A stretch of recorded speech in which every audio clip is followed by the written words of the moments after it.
What is up, everybody in YouTube land? It is your friendly neighborhood appliance technician, Chris. I'm on a new phone, first off, so I don't know if you'll notice a difference in video quality. Second off, look at what's behind me. I finally got everything in to take care of this fridge. I also have the refrigerant that we're going to try. Now, part of the deal with this stuff, this FrostyCool 12A, I had to find a can tap for this. I thought I had one kicking around in the back of my car. As you'll see on the top of this bottle, or this can, there is this metal, sort of sealed metal puncture spot.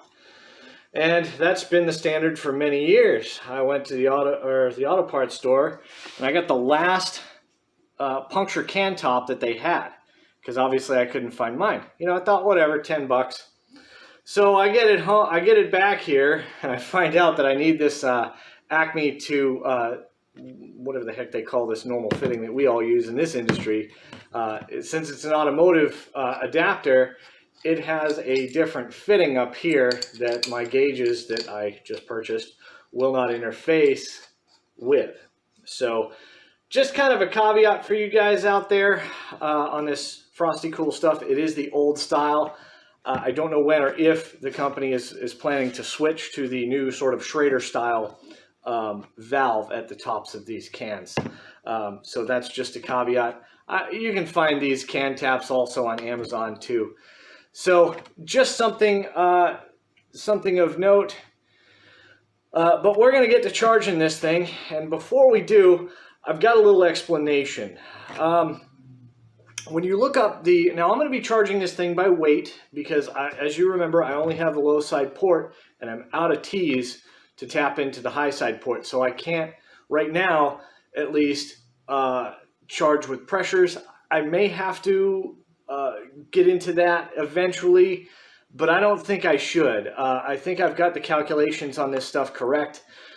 Basically, the charge on this unit, the total charge, which this would have had with R12, with the standard CFC style refrigerant in it, is 5.5 ounces is what it requires. Now, 1 ounce of this equals 3 ounces, of this stuff. So my calculations say that I should have to put about 1.8 ounces into this unit for it to do the work of 5.5 ounces of R12. Simple math tells me that.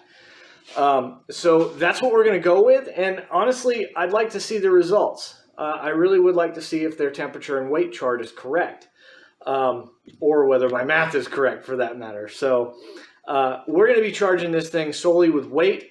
We'll get my gauges hooked up here and we'll get on this thing. Stay with me, guys.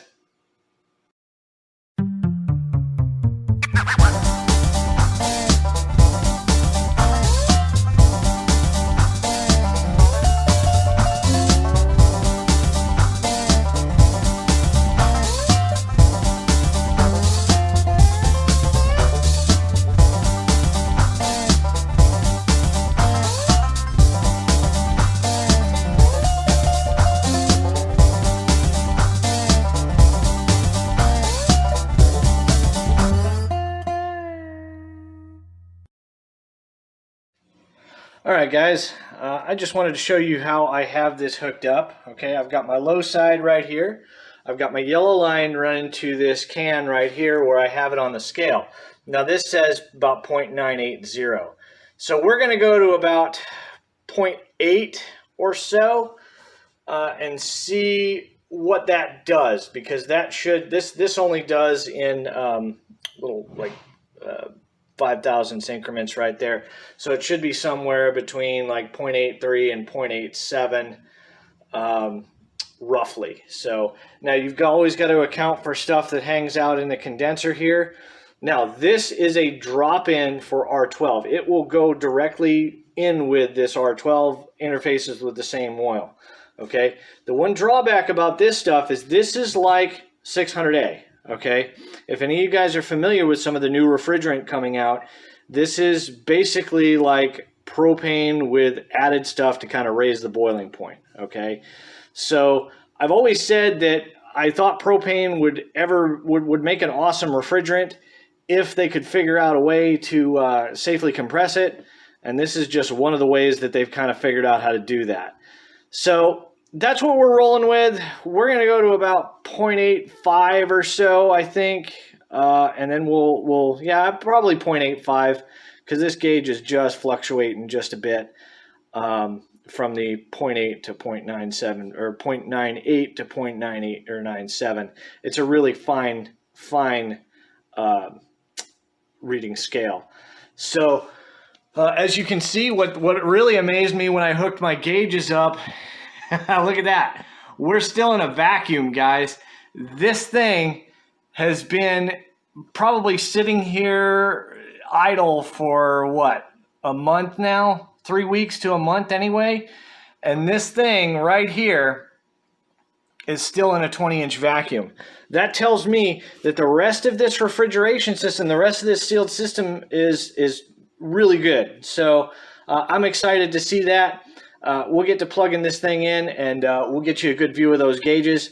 And I want you to see kind of what happens. I'm just going to give you guys a general view of what's going on here, because we really won't be able to see too much. And I'm thinking that, I'm like, well, we really won't be able to see too much with just the low side gauge.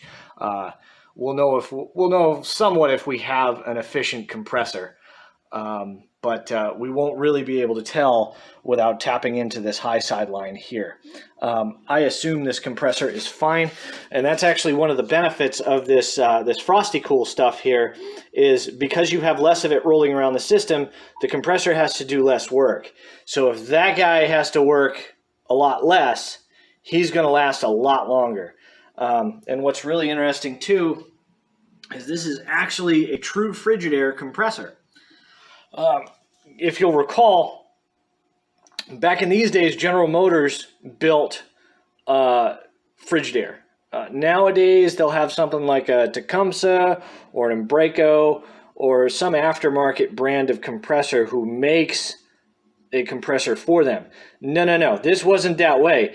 This was built by Frigidaire. This entire refrigerator was built by Frigidaire because GM owned Frigidaire.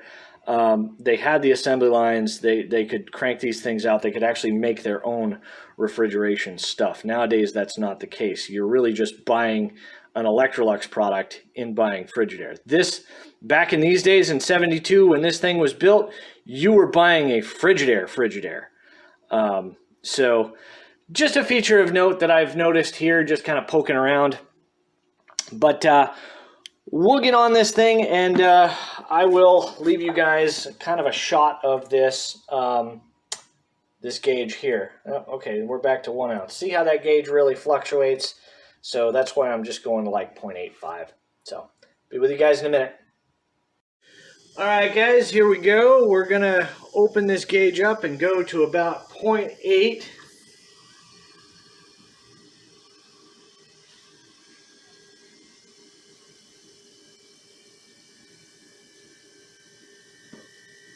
.85 or so. She's taking this stuff real slow. Okay.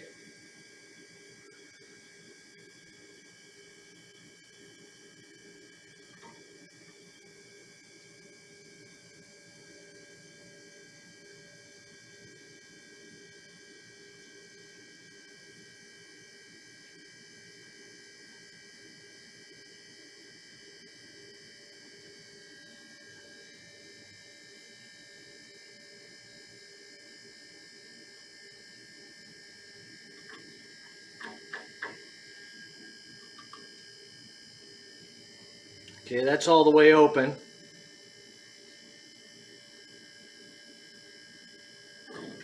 Now let's try to stop that there. This is a very, very sensitive. I'm going to just feather this in here real good.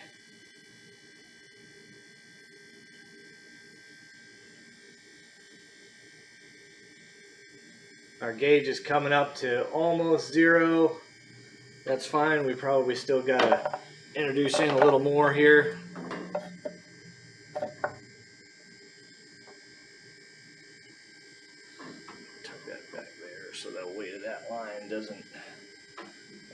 that as much. The hard part is getting this thing to stand. And now, of course, the weight fluctuates, so that's really, really hard. Okay, see how that changed? So I'm going to just put a little dash more. Okay, there we go, 0.92. Boy, that pressure doesn't rise at all. It only comes up to about 10 on the low side gauge when 134 is way different. Okay, we're at 0.91. We'll go another splash more. Now you got to remember, guys, this gauge is going to be a little bit finicky, or the scale here is going to be a little finicky, just because it's such a light little can. And see, now that I'm going to stop that. Yep, but this actually, when I grab that, it's nice and cold to the touch.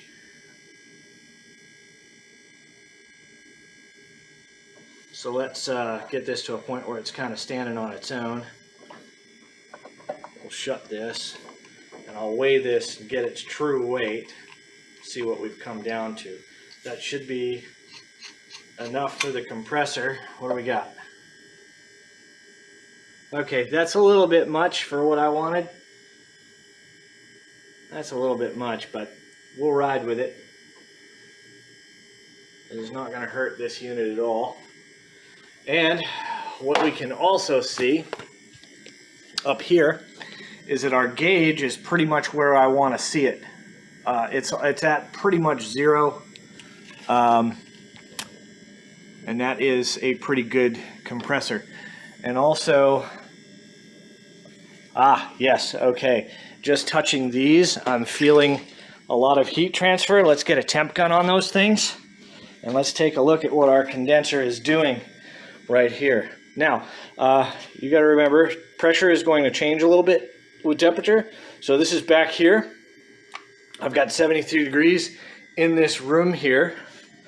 So this should be just over, yep, just over 73 degrees, 83. And then you should come down here on these old static condenser models, and you should be closer to room temp. Right there, boom. Guys, this tower of a condenser is doing its job, okay? This is gonna stay steady right at about 0, which is exactly where I want it, okay? So, with that, I think we can pretty much call this goose cooked. I will have sort of an update later in a later part of this video, or I might just make it another part of a video on exactly how this thing is cooling. But that's pretty much it, guys. That's pretty much all we're gonna do. We're just charging this thing up, like I said. Our condenser's doing its job. I don't think we'll be able to feel anything coming out that evaporator fan yet. Not really.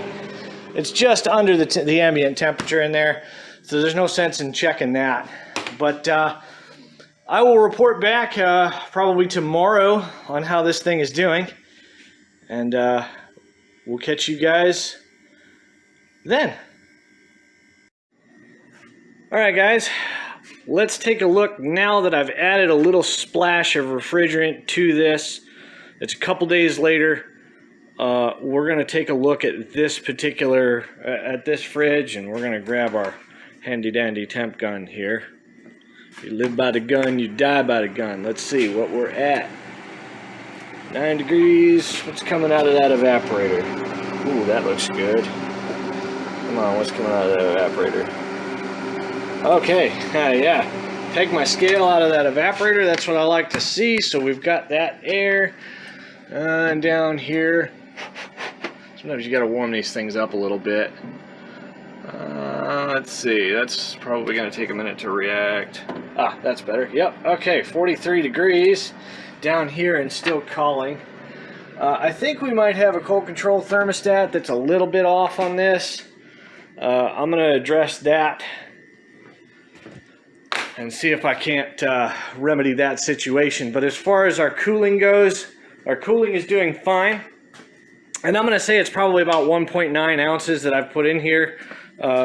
Maybe 1.8 and change. It probably works out. Okay. That's 81 degrees. It is 67 in here. What's the bottom? I'm going to check on the bottom. It should have... Yep, and that's closer. That's 75. It's going to be... The condenser entry is always up at the top. Probably, let's see. Where is it here? Probably getting backwards here. Ah, yes. Yeah, this is the condenser entry right here. And then it goes back down there. So that is the condenser entry. So it's always going to be hotter up towards the top of your static condensers, guys. Okay, so remember that.